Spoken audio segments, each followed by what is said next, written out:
नाम बता दीजिएगा आप। बौद्ध सी.एस. भंडारी जी।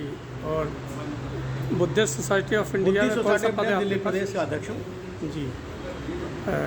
मोबाइल नंबर बता दीजिएगा। 9868362868। ओके। तो जो आज लेसन था सुबह, बाबा साहेब डॉक्टर अम्बेडकर के संबंध में, तो चूंकि उन्हें बनते नहीं, चूंकि उन्हें समय कम मिला तो लेसन को पूरा नहीं कर पाए। तो मैंने सोचा चलो खाली टाइम है तो कुछ थोड़ा सा बताया जाए। देखिए, बाबा साहब डॉक्टर बी आर अम्बेडकर की सोच कैसी थी, वो बहुत दूर की सोच थी। तो जैसे भगवान तथागत बुद्ध ने प्रकृति की गोद में प्रैक्टिकल किया और उससे लिया, सीखा, वह एक विज्ञान था। इसी तरह से बाबा साहब डॉक्टर बी आर अम्बेडकर ने भी इस समाज का में क्या हो रहा है, क्या घटना घट रही है, क्या मुझे करना चाहिए, वो भी उनका एक वैज्ञानिक सोच थी, विद्वता की सोच थी। बाबा साहब डॉक्टर बी आर अम्बेडकर बहुत जी। बाबा साहब अम्बेडकर जब देश आज़ाद हुआ, आज़ादी से पहले भी, तो यहाँ वर्ण व्यवस्था पूरे जोर पर थी। ये सब पता है, ज़्यादा बताने की आवश्यकता नहीं है, सब आप जानते हैं। शूद्र हमारी जाति थी, 85% हम शूद्र थे। शूद्रों को भी बाद में दो भागों में बांट दिया गया, टचेबल और अनटचेबल, छूत और अछूत। जो छूत होते थे कैटेगरी वही उनकी थी, लेकिन उनको छुआ जा सकता था। माली, धीमर, कोली, जुना, जुला ये होते थे। और जो अछूत होते थे उसमें हम सब आप जानते ही हैं, तो वो अछूत होते थे। शुरू से लेकर आखिर तक आपने सुबह भी पढ़ा कि बाबा साहब का जीवन कैसा था। 6723 जातियों में भारत के जो शूद्र थे वो बटे हुए थे। बड़ा सोचा उन्होंने बाबा साहब, तो उन्होंने कहा भी इनको कैसे इकट्ठा किया जाए। तो उन्होंने सबसे पहला नारा दिया, टू एजुकेट, टू एजुकेट। शिक्षित बनो नहीं, शिक्षित बनाओ। उनका उद्देश्य था शिक्षित बनाओ। हम जो कहते हैं ना शिक्षित बनाओ, लोग क्या कहते हैं, किसी का लड़का MBBS कर गया, कह रहे हैं मैंने तो अपना लड़का MBBS करा दिया, बाबा साहब का सपना पूरा कर दिया। नो, गलत, बिल्कुल रॉन्ग। बाबा साहब का मतलब ये नहीं कि मेरी औलाद पढ़ गई, MA BEd कर गई, टीचर लगी या IAS PCA लग गया तो मेरा पूरा हो गया। नहीं, बाबा साहब ने कहा टू एजुकेट, शिक्षित बनाओ। और शिक्षित बनाने का उनका मतलब केवल किताबी ज्ञान से नहीं था, किताबी ज्ञान से नहीं था उनका मतलब केवल कि अभी किताब पढ़ ली, MA बन गए, BSc कर गई और वो शिक्षित बन गए, ऐसा नहीं है। एक MA BEd व्यक्ति डॉक्टर सोशल नहीं हो सकता। एक अनपढ़ व्यक्ति जिसको कह के नहीं आता वो सोशल होता है। तो जो सोशल है, जिसको अपने समाज के बारे में ज्ञान है, अपने मिशन के बारे में ज्ञान है, वो व्यक्ति बाबा साहब की नज़र में शिक्षित था। और उन्होंने ये कहा है कि शिक्षा ऐसी चीज़ है जैसे कहते हैं ना, से वो है जो धारती है। तो उन्होंने कहा कि शिक्षित बनाओ सबको। ये नहीं है भाई आप खुद शिक्षा बन लो। जो लोग गरीबी की रेखा से नीचे हैं, जिनको खाने को नहीं मिलता, जो चमड़े का काम करते हैं, जानवर का काम करते हैं, जानवर मरे का मांस खाते हैं, उनसे ये मतलब था कि इनको सब कुछ छुपाओ और इनको शिक्षा की तरफ इंगित करो। ये बाबा साहब का मतलब था, शिक्षित बनाओ, शिक्षित बनाओ। शिक्षित करो नहीं, शिक्षित करो नहीं, शिक्षित बनाओ। और जब शिक्षित बनाएंगे तो सारे समाज में क्रांति पैदा होगी। और सारे लोग थे, जब एक हमारे समाज सुधारक थे तो उन्होंने नारा दिया कि भाई जो मरे का मांस है खाना बंद करो, मरे का मांस खाना बंद करो। तो उन्होंने धीरे धीरे मरे का मांस खाना बंद करो। हमारी दादी होती थी, दादी, तो हमें बताया करते थे कि अगर गांव में इसका कोई बात, तो जो बताया करती थी, अनुभवी थी वो। उन्होंने कहा अगर किसी का भैंस मर जाती थी, जवान सी तगड़ी सी का भैंस मर जाता था, तो सारे बिरादरी के लोग वहाँ जाते थे और वो लड़ते थे, मार दिया थे, काट लिया थे, और कई के बाद ज़्यादा आता तो उसका छान का चप्पड़ होता ना, उसको छुपा दी। तो ऐसी जो हमारी सोच थी, तो हमारे पास कौन बैठता, कौन हमारे साथ रहता?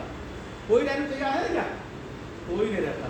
तो बाबा साहब ने कहा कि एजुकेट टू एजुकेट, इनको शिक्षित करो, इनको समझाओ, ये काम छोड़ो, नए काम की तरफ बढ़ो।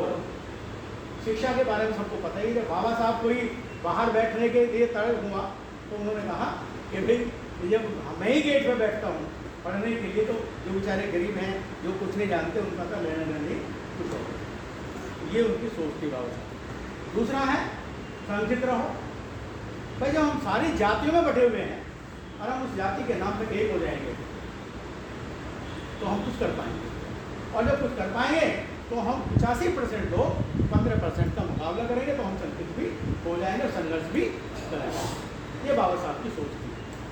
लेकिन इस सोच में भी बाबा साहब अपने को फेलियर मान गए। बाबा साहब फेलियर मान गए इसको भी कि भाई ये बात भी बात नहीं बनी मेरी, और मेरी बात, मैं अपनी बात को सिद्ध नहीं कर पाया। फिर उन्होंने कहा अंग्रेजों से कि भाई हमारा जो समाज है, उस समाज को सबसे पहले बम्बई में, जो बम्बई की पार्षद थी, परिषद थी, उसमें मेंबर के लिए चुनाव लड़ा और मेंबर जीते। फिर विधानसभा के चुनाव भी हुए, उसमें मेंबर जीते। तब बाबा साहब ने कहा कि भाई मेरे लोगों का प्रतिनिधित्व होना चाहिए लोकसभा और विधानसभा में। अब उनकी सोच क्या थी?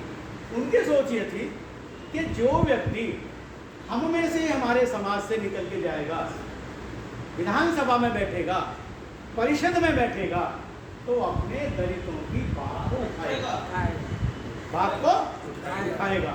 और जब उठाएगा, समस्या को उठाएगा, तो हो सकता है हमारा समाज समस्या का समाधान हो जाएगा।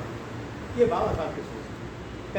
पहले माने बाबा साहब ने फेल कर दिया, क्योंकि शिक्षित बन गए, अपना जो भी IAS बन गया, PCS बन गया, उसने कभी समाज की तरफ को हाथ उठा नहीं देखा। किसी ने नहीं देखा। तो बाबा साहब जो है इस बात से बहुत दुखी हुए। तब उन्होंने कहा, अभी कुछ लोग पार्टी कहती है ना, वो ऐसी चाबी है राजसत्ता तो सारे ताले खोलती है, उसको एक बहाना बन जाता है। वो कहते हैं ऐसे राजनीति को बहाने खोल देगी, लेकिन बाबा साहब चाहते थे, वही चीज़ चाहते थे जो मैं आपको बता रहा हूँ कि अगर लोग विधानसभा में जाएंगे, हम में से जाएंगे, तो वो जाकर के हमारी समस्याओं को उठाएंगे। लेकिन क्या हुआ? जो व्यक्ति, बाबा साहब ने बड़ा महसूस किया कि जो व्यक्ति विधानसभा में किसी पार्टी से चला गया, तो वो उसका गुलाम बन गया, उसका गुलाम हो गया, और उसका जो मानसिक है संतुलन, मानसिक स्थिति अपने समाज से हटके दूसरे समाज की तरफ या उस पार्टी की तरफ बढ़ती है। बहुत सारे लोग हैं, अभी आपको उदाहरण एग्जाम्पल आपके सामने है जी। चाहे तो हमारे किसी दलित की मूंछों काटने पर कोई मार दिया जाए, चाहे किसी को जूते में पानी पिलाया जाए, चाहे किसी को पेशाब कराया जाए, कर दिया जाए। कितने MP हमारे हैं? क्या बोलता है MP? कोई भी MP नहीं बोलता। तो बाबा साहब डॉक्टर B.R. अम्बेडकर ने क्वेश्चन तो रखा, और वो साफ स्पष्ट लिखते हैं कि मैं भी जो है इस बारे में मुझे संतुष्टि नहीं हुई, और मैं जो चीज़ चाह रहा था वो नहीं हो पाई। बड़े चिंतित हुए बाबा। अब उन्होंने सोचा कि भाई मैं कुछ परिवर्तन करूं और कुछ प्रैक्टिकल करूं। जैसे भगवान बुद्ध ने प्रैक्टिकल किए, जैसे भी आपको पढ़ाया जा रहा था कि भाई उन्होंने सुजाता है खीर खिलाई, और खीर इसलिए भगवान तथागत बुद्ध ने खाई कि भाई भूखे रहने से भी ज्ञान प्राप्त नहीं होता। उन्होंने तब खीर खाई, और खीर खाने से उनकी जो मतलब बुद्धि है वो थोड़ी सी बदलने लगी, खुलने लगी, वही ना विकसित हुई। तो इसी तरह से बाबा साहब हर क्षेत्र में अपना सामाजिक प्रैक्टिकल करके देखते थे। पहले मैंने बताया आपको, शिक्षित बनो, संगठित रहो, संघर्ष करो, उस पर प्रैक्टिकल बाबा साहब ने किया। लोगों ने कहा कि शिक्षित तो बन गए, हमारे प्रभाव शिक्षित बन गया, हमारा बेटा IAS बन गया। लेकिन उनका मतलब इससे नहीं था। उसका मतलब था कि वे एजुकेट, शिक्षित कराओ, शिक्षित बनाओ, जो हमारे गरीब बच्चे हैं उनको उठाओ आगे, जो हमारे मांस खाते हैं उसको उठाओ आगे, जो भंगी का काम करते हैं, मेहनत होते हैं, उनको उठाओ आगे, उनको इससे मतलब शिक्षित। दूसरा जो उन्होंने किया विधानसभा लोकसभा, एक कांग्रेस के उनके ही चपरास उनके साथ के नेता फोर्थ क्लास के व्यक्ति ने चुनाव में बाबा साहब को भी हरा दिया। बड़े दुख की बात। तो बाबा साहब यहाँ पर भी बन तो गए MLA, हमारी वोट से बन गए, लेकिन बात नहीं बनी। तब बाबा साहब ने 2 वोट का जो अधिकार है ना, अंग्रेजों से लेकर के 2 वोट के अधिकार की मांग की, 2 वोट के अधिकार की। अब 2 वोट का अधिकार तो सब जानते हैं, लेकिन उसका रीजन क्या था बाबा साहब का? सबसे बड़ा रीजन ये था कि भाई 1 वोट तो हम जनरल को देंगे और दूसरी वोट हम अपने व्यक्ति को खुद चुनेंगे। जो हमारा समाज का काम करेगा, जो हमारा व्यक्तिगत रूप से काम करेगा, हम उसको चुनेंगे, चाहे वो किसी पार्टी का हो, और जब नहीं करेगा उसको अपने बाद सर्दी से हटा देंगे। तो वो 2 वोट का जो अधिकार है बाबा साहब का, वो बाबा साहब ने इसलिए डिमांड की थी। इस पर गांधी ने आमरण अनशन कर दिया है। चलो दूसरी बात थी 24 नंबर, हाँ जब भी है, डिटेल तो बहुत लंबा बैठेगा, मैं संक्षिप्त में बात करूँगा। तो बाबा साहब इतने थिंकर थे, उन्होंने सोचा भाई मैं यहाँ भी फेल हो गया, यहाँ भी फेल हो गया। फिर बाबा साहब ने, आपको पता है कि भाई 1935 में घोषणा की थी कि मैं हिंदू धर्म में पैदा हुआ, ये मेरे बस की बात नहीं है, लेकिन मैं हिंदू धर्म में रह करके मरूंगा, ये उन्होंने तय कर दिया। इस पर बहुत सारी बातें हैं। एक बात तो ये है कि जब मरेगा माँ भैंस उठाते थे लोग, उठाते थे भैंस, तो उसको कुछ पैसे मिलते थे खाने के, तो उन्होंने कहा बंद करो, ऐसा मत उठाओ, अपने आप उठाएंगे। जब भी अपने माँ बाप को मरे को उठाते हैं तो अपनी भैंस को उठाएंगे। उस पर भी बाबा साहब की बहुत बड़ी प्रतिक्रिया हुई। लोगों ने कहा, ब्राह्मणों ने, अरे तुम इसके चक्कर में क्यों आ रहे हो अम्बेडकर में, तुम्हारा नुकसान हो रहा है, तुम भैंस उठाते हो 500 रुपये आते, नुकसान हो रहा है तुम्हारा, ये तो तुम्हें भूखे मराना चाहता है। उसने कहा 500 तुझे वो मिलेंगे भैंस के, तू उठा 500 रुपये मैं तुझे दूंगा, 500 रुपये मैं अपनी तरफ से दूंगा तुझे, और तू भैंस को तू उठा। जो अपनी माँ को उठा सकता है, तो जिसको गाय भैंस को मानता है, दूध पीता है, तू उसको उठा 500 रुपये मैं तुझे दूंगा। तब जाके कथन दूर हुआ। तो बाबा साहब ने प्रतिज्ञा कब ली? 22 वो बौद्ध धर्म कब स्वीकार किया? अशोक विजयदशमी को, जो आने वाली है 14 अक्टूबर इत्तफाक है, 14 अक्टूबर इत्तफाक है, 14 अक्टूबर पड़ गई, लेकिन मेन जो उनका मतलब था वो था अशोक विजयदशमी। अब आप सोचेंगे, हम भी सोचते हैं कि भाई बाबा साहब ने 1935 में तो प्रतिज्ञा की, तो अशोक विजयदशमी 1956 को बाबा साहब ने क्यों दीक्षा ली? कहाँ इतने दिन गए, क्यों चुप रहे? उसके 2 कारण थे। उसके 2 कारण थे सबसे बड़े। एक कारण था ये था कि वो इस समाज को, सनातनी समाज को, वर्ण व्यवस्था को चेतावनी देना चाहते थे, चेतावनी देना चाहते थे उनको कि भाई तुम चेत जाओ, वरना हम हिंदू धर्म को छोड़ देंगे। तो वो सोचते थे कि शायद हो सकता है कि हम बौद्ध धर्म ग्रहण करें, हिंदू धर्म छोड़ें, तो इनके साथ समझ में आ जाए। एक तो ये कारण था। दूसरा कारण, सबसे बड़ा ये कारण था कि मैं अपने जो समाज है उसको कैसे जोड़ूं। भाई अगर माने वो दीक्षा ले लेते, अकेले ले लेते, तो उसे क्या फर्क पड़ता? कुछ नहीं फर्क पड़ता ना।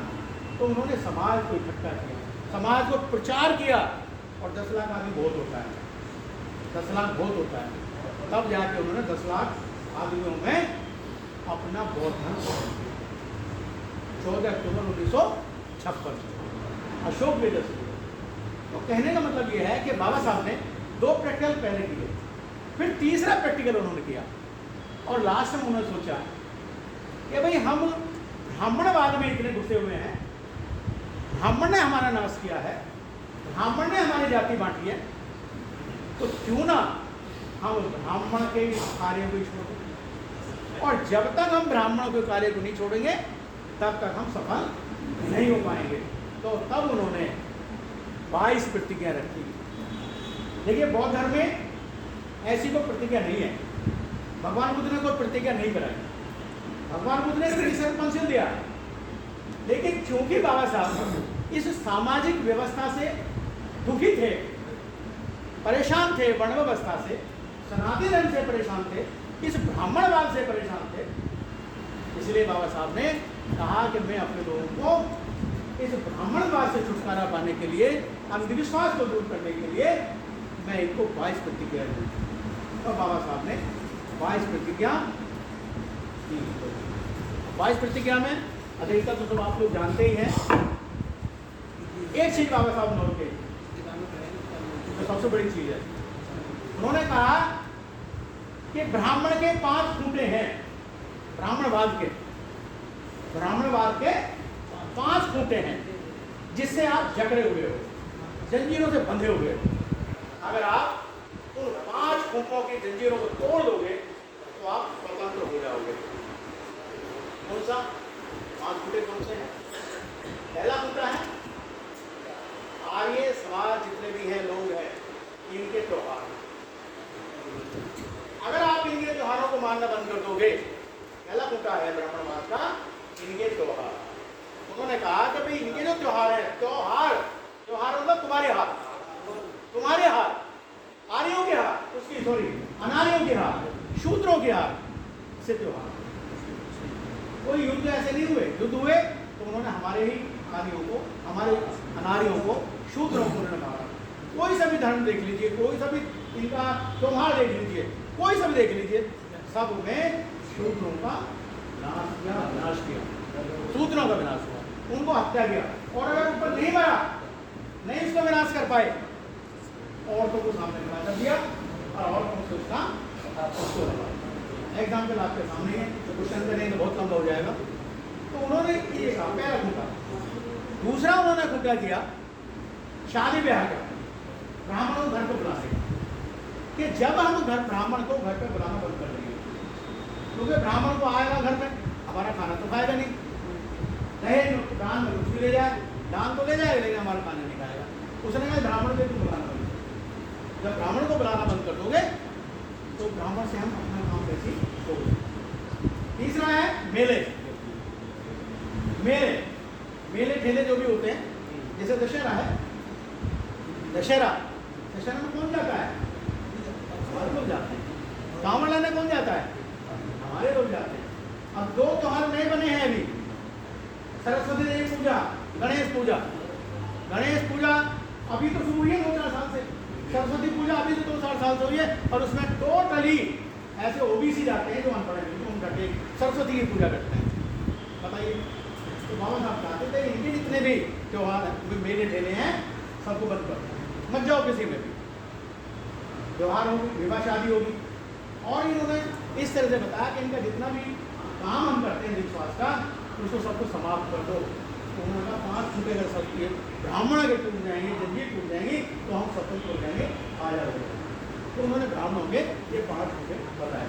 तो उन्होंने जब 22 प्रतिज्ञा दिया है, तो 22 प्रतिज्ञा में सबसे पहले ये कहा कि जो ब्राह्मण है आज का, जो ब्राह्मण है, जो कल्पित है, इनके कल्पित, पहला है ब्रह्मा विष्णु वेद, ब्रह्मा विष्णु को जन्म ही नहीं हुआ, इनका को जन्म ही नहीं हुआ। ये तो सब ये तो आडंबर है, कल्पना है, सब काल्पनिक है। तो उन्होंने कहा मैं इनको ईश्वर नहीं मानूंगा, और ईश्वर धर्म, ईश्वर के नाम पर ही हिंदू धर्म टिका हुआ है। अगर हिंदू धर्म टिका हुआ है तो ईश्वरवाद, भाग्यवाद और जातिवाद, इसे वर्ण व्यवस्था कहते हैं, अगर इन 3 चीजों को समाप्त कर दिया जाए तो हिंदू धर्म में कुछ भी नहीं बचा, कुछ भी नहीं है। तो उन्होंने कहा मैं ईश्वर नहीं मानूंगा। फिर उसने कहा राम कृष्ण को ईश्वर नहीं मानूंगा। आज देखो राम के बारे में क्या हो रही है, क्या राम के बारे में हो रहा है, जबकि राम एक काल्पनिक पात्र है, कुछ भी तो नहीं है। मैं लंका गया था, 1 हफ्ते रह गया लंका में, 1 हफ्ते, और मैंने एक लेख में लिखा पत्रिका में, धमदर्पण में, और मैंने कम से कम बताऊं आपको 10 व्यक्तियों से क्वेश्चन किए लंका में जाकर के, 10 व्यक्तियों से क्वेश्चन किए। हमने कहा भी अशोक वाटिका है, क्या हनुमान ने उतरे थे? कोई नहीं उतरे। क्या सीता का यहाँ हुआ? कहीं कुछ नहीं हुआ। राम रावण का युद्ध हुआ, कहीं कुछ नहीं हुआ। लास्ट में उसने कहा यानी इस नाम पे ड्राइवर था वो टैक्सी का, कि इस नाम पे हमें रोजी रोटी मिलेगी, केवल इस नाम पे रोजी रोटी मिलेगी। जो सीता जहां थी अशोक वाटिका में जो उसका दिखाया है, केवल 19वीं शताब्दी के तमिलनाडु के अवशेष हैं वो। जैसे तमिलनाडु में मंदिर है, मंदिरों की आकृति है, इसी प्रकार से जो सीता का मौघर है वहाँ पर जो मंदिर बना हुआ है वो 19वीं शताब्दी 20वीं शताब्दी के ही हैं, ज़्यादा लंबे चौड़े पुराने नहीं है, क्योंकि मैंने अच्छी खोज की है, बहुत अच्छी खोज है, कुछ नहीं है। और जहाँ हनुमान जी उतरे, जहाँ उनके पैर हैं हनुमान जी के, आधे कमरे के बराबर में बड़ी शिला है पत्थर की, और उस पर 2 छोटे छोटे छेद से हो रहे हैं, जैसे भस जाता ना ऐसे, कुछ भी नहीं है, छोटे छोटे ही है, जबकि हनुमान जी तो बड़ा, उसका पैर बड़े होने चाहिए, जैसे होने चाहिए ऐसा बिल्कुल नहीं, बहुत बड़ी, इतनी बड़ी शिला है, ज़्यादा नहीं है। तो उस पर कहा हनुमान जी यहाँ उतरे थे, मैंने खुद देखा है, मैंने देखी है। तो मैं इसलिए बता रहा हूँ कि उन्होंने जो बाबा साहब इतने बड़े विद्वान थे, उन्होंने कहा कि मैं राम और कृष्ण की पूजा नहीं करूँगा। जहाँ तक उसकी बात है कृष्ण की बात है कि हमारे धर्म दर्पण में कृष्ण के ऊपर शांति जी का छोटा सा लेख आ रहा है, इक्कू ही कुछ है, मैं सही नहीं बता पा रहा हूँ, वो है जिसको कृष्ण कहते हैं। अभी धर्म दर्पण फ्री देंगे तो उसमें कृष्ण के बारे में आपको थोड़ा सा बता दिया जाएगा। तो कल्पित है सारी चीज़ें ये, तो उन्होंने कहा मैं इनको ईश्वर नहीं मानूंगा, राम कृष्ण को ईश्वर नहीं, गौरी शंकर गणपति हिंदू धर्म के किसी भी देवता की मैं पूजा पाठ नहीं करूँगा, क्योंकि उनको पता है। अब देवी के बारे में आपको पता होगा, अधिकतर जानते हैं ना देवी क्या है, जानते हो ना, तो इसको बताने की जरूरत नहीं है ना, है बताए। देखिए उन भाषा का तो मैं प्रयोग नहीं करूँगा जिस भाषा में लोग लेख लिखते हैं। वैसे हकीकत ये है कि जो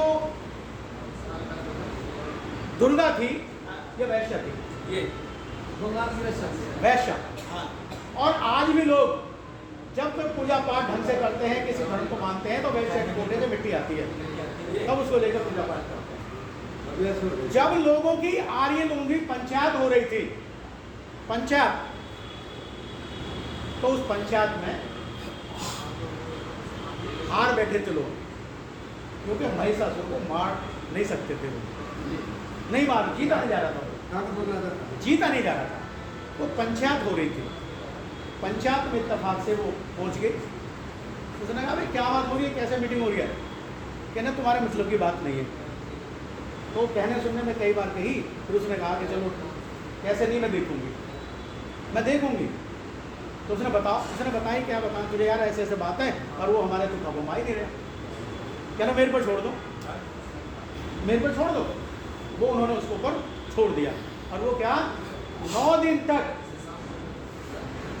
दिन तक महिषासुर अनार्य राजा के घर में रानी बन के रही, 9 दिन तक।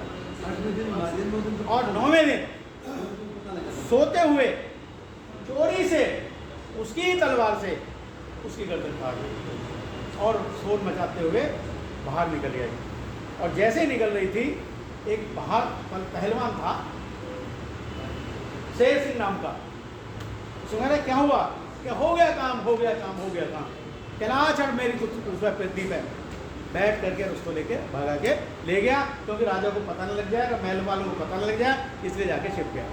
कोई ऐसी कल्पित कहानी है जिनको मानना पड़ता है। ओरिजिनल क्या है, जो मैं बहुत सारे मेरे धार्मिक पुस्तक हैं, तो जो दुर्गा की कहानी है उसमें पता क्या लिखा है लोगों ने, कि ब्रह्मा विष्णु के दोनों नेत्र की जो प्रकृति है, किरण है, वो इकट्ठी मिली, फिर विष्णु की मिल गई, महेश की मिल गई, तीनों की मिल गई, और तीनों की मिलने के बाद तीनों की आंखों की और एक पिंड बन गया। उस पिंड में तीसरे चौथे देवता ने टांग बनाई, 5वें ने हाथ बना दिए, 6ठे ने सर बना दिया, किसी ने उंगली बना दी, किसी ने हाथ बना दिया, और वो बन के तैयार हो गई। फिर जब बन के तैयार हो गई तो किसी ने कपड़े दे दिए, कपड़े पहनाए, किसी ने कुछ बनाए, इस प्रकार लगा करके 20-25 आदमी बैठते हैं। ये प्रूफ है, किताब मेरे पास है, इसकी सप्तपति लक्ष्मी की, उसकी दुर्गा सप्तमी किताब मेरे पास है। तो ये मैं उसकी बात बता रहा हूँ। तब जाके ये दुर्गा का इन्होंने कल्पना की। भाई आप देखो, आज तक इतना बड़ा विज्ञान पहुँच गया, जब तो विज्ञान में नहीं था तो इतना बड़ा विज्ञान हो, आज तो किसी के 4 हाथ नहीं बने। आज तो इन देवी देवताओं ने किसी को नहीं जन्म दिया कि सूर्य की तपस्या कर लो तो बालक पैदा हो गया, उसकी तपस्या करो वो पैदा हो गया जी। तो बाबा साहब चाहते थे भाई इस कल्पना से दूर हो और हम समझे इस बात को, तब जाके ये ऐसा हुआ। तो उन्होंने कहा मैं किसी गणपति गौरी की पूजा नहीं करूँगा। अगला है ईश्वर, ईश्वरवाद। ईश्वरवाद क्या है? ईश्वरवाद केवल ब्राह्मणों का एक हथियार है और वो किस पर चलेगा? शूद्रों पर चलेगा। उसने कहा एक बहुत गरीब आदमी है, उसको रोटी नहीं मिल रही खाने को, कुछ नहीं मिल रहा उसको, कह रहा सारे तेरे भाग में ही ऐसा है, ईश्वर ने तुझे ऐसा बनाया। भाग में कह दिया ऐसे ही बनाया, और कह दिया ईश्वर ने भी तुझे ऐसे ही बनाया, ईश्वर की कृपा है। तथास्तु कहते ना, ईश्वर की कृपा है। तो ये कह के उसने अपने उसके हाथ में हथियार है। और हम क्या रहे, अरे भैया भगवान ने हमें तो ऐसा बना दिया तो हम क्या करते, ये आके हार के बैठ जाता है आदमी। ऐसे भाग, तेरे भाग में ऐसा है, गरीब आदमी है, गरीब आदमी काम कर रहा है, रोटी नहीं मिल रही है, नंगा हो रहा है, और उसे काम करवाएगा, डांटेगा, मारेगा, और फिर कह देगा साले तेरे भाग में ऐसा है, और खुद भी कह देगा बेटा तेरे भाग में ऐसा है। तो हम भाग्य के ऊपर जी रहे हैं, ईश्वर के ऊपर जी रहे हैं। तभी तो बाबा साहब ने कहा, भगवान बुद्ध ने भी कहा है कि ईश्वर नाम की कोई चीज नहीं है। तभी तो उनका भगवान बुद्ध ने वैसे थोड़ी कह दिया कि ईश्वर नाम की कोई चीज नहीं है, उन्होंने तो प्रैक्टिकल किया है ना। वो तो वैज्ञानिक दृष्टि के आदमी है, विज्ञान से सीखा उन्होंने। और ईश्वर जो है काल्पनिक है, ईश्वर काल्पनिक है, तो ये उन्होंने कहा। उसके बाद उन्होंने कहा कि भगवान बुद्ध, इन्होंने क्या फैलाया कि भगवान बुद्ध को कह दिया कि विष्णु के अवतार है, विष्णु के अवतार है, क्योंकि ये हर चीज को अपनी तरफ खींचना चाहते हैं, हर की तरफ अपनी तरफ खींचना चाहते हैं। तो उन्होंने कहा विष्णु के अवतार, क्यों हम उसको बात न माने। जब पूरा संसार भगवान बुद्ध को मानता है तो इनको भी मानते हैं, ये भी मन से, लेकिन दिमाग ये मुंह से नहीं मानते। मन में तो इनके भी है, जानते हैं ये भी सब चीज़ें हैं, लेकिन उस बात को मुंह से नहीं निकालते। बाबा साहब ने बहुत अध्ययन किया, और अध्ययन करने के बाद तब बाबा साहब ने ये निष्कर्ष निकाला कि भाई बुद्ध एक होती है आत्मा, उसका होता है, दूसरा होता है परमात्मा। कि भाई परमात्मा की मर्जी है।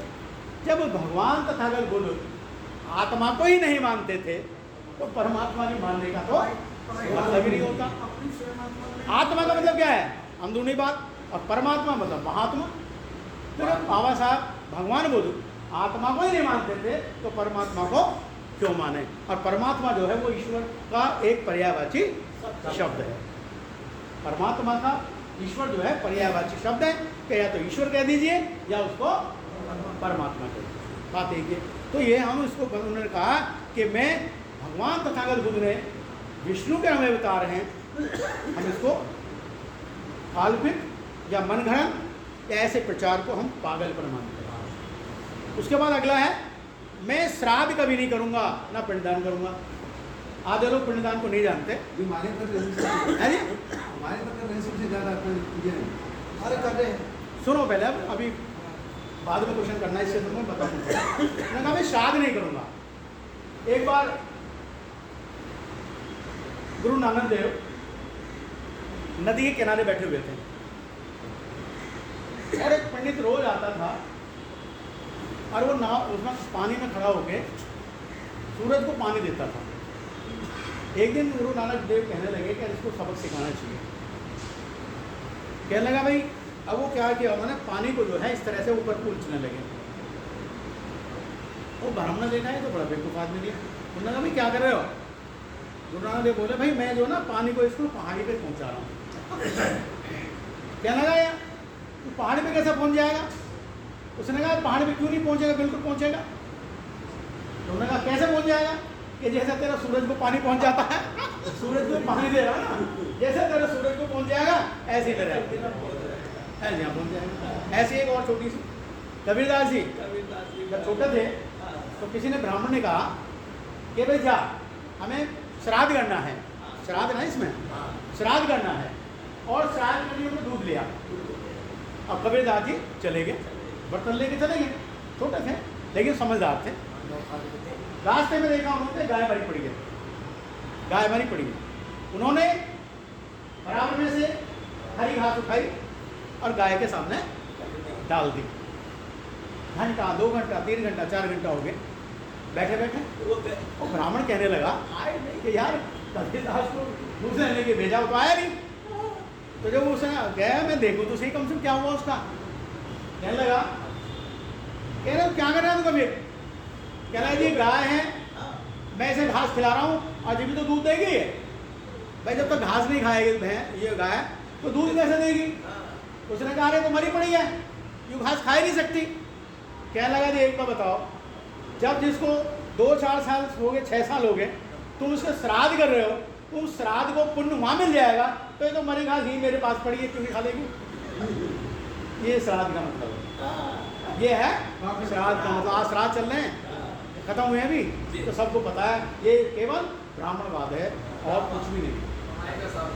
और जहाँ तक उसकी बात है पिंडदान की, पिंडदान की बताऊँ आपको। आप गलती से आपके घर में कोई मतलब हो जाती है किसी के, और गलती से वो वहाँ चला जाता है गंगा, और गंगा के जाके कहता पंडित घेर लेते हैं ना। सबसे पहले तो पंडित पूछते तेरी कौन सी जात है? कहता कहाँ से आया? फिर कहेगा कौन सी जात है? कहना मेरी है शेड्यूल कास्ट है। कहना यार शेड्यूल कास्ट का तो देखो वो बैठा पड़ रहा, उसके पास चला जा, खुद नहीं करेगा, वहाँ जा उसके पास करेगा। फिर वो उच्चारण करेगा और उसकी आत्माओं को शांति के लिए वो पाठ करेगा, वो ही पिंडदान है। जो रखते हैं ना लड्डू उसमें आटे के, वो पिंडदान नहीं होता। पिंडदान वही होता है जो बता रहा हूँ आपको, जो पंडित जब हम अस्थियां बहा के आते हैं और वो उसकी कामना करता है, उसे शांति के लिए पाठ करता है, उसको हम पिंडदान कहते हैं। तो बाबा साहब ने कहा ये तो अंधविश्वास है भैया, पिंडदान नहीं करूँगा मैं कभी भी, पिंडदान नहीं करूँगा बिल्कुल भी। तो ये किया। उसके बाद जो वो है अंतिम, चलो वैसे 6 हो गए हैं, बाकी तो सब आप लोग जानते ही हैं कि मैं बौद्ध धर्म के विरुद्ध कोई बात नहीं करूँगा, ये तो चलो अगली बात है। हाँ ये है जो मैंने अभी ये 5 खूंटे ब्राह्मणवाद के बताए थे, मैं कोई भी क्रियाक्रम ब्राह्मणों से नहीं कराऊंगा। 5 त्योहार मेले श्राद्ध नामकरण संस्कार कितने सारे हैं सभी को लिख लो, ये है सारे। तो उन्होंने इसमें कह दिया, तो उन्होंने जो मतलब इनका ये था इस 8वीं प्रतिज्ञा में ये था मतलब। अब बाबा साहब ने 22 क्यों दिलवाई, मैं 2 मिनट में बात ये करूँगा कि बाबा साहब जानते थे कि हम ब्राह्मणवाद से बंधे हुए हैं, और जब तक हम ब्राह्मणवाद से छुटकारा नहीं पाएंगे तब तक हमारा भला नहीं होगा। इसलिए बाबा साहब ने पहला अपना सिद्धांत शिक्षित बनो सम्मिलित रहो वो छोड़ दिया। विधानसभा लोकसभा में सदस्यता ही, वो जाके पार्टी गुलाम बन गए, समाज की तरफ देखा नहीं। तब बाबा साहब ने कहा आपने कम से कम अब लास्ट में 22 प्रतिज्ञा तो दे दो, अब तो इन लोग की आंखें खुल जाएं, अब तो ये लोग सुधर जाएं, ब्रह्मवाद को छोड़ दें। तो इसलिए बाबा साहब डॉक्टर बी आर अम्बेडकर ने पहले अपने यहाँ चंद्रमणि जी से दीक्षा ली और बाद में 22 प्रतिज्ञाएं उनको दी। उनका उद्देश्य केवल 22 प्रतिज्ञाओं का ये था कि हमारा समाज किसी तरह से ब्राह्मणवाद से छुटकारा पाए, उनसे मुक्ति पाए और हमारा समाज अगला समाज बने। यही थोड़ा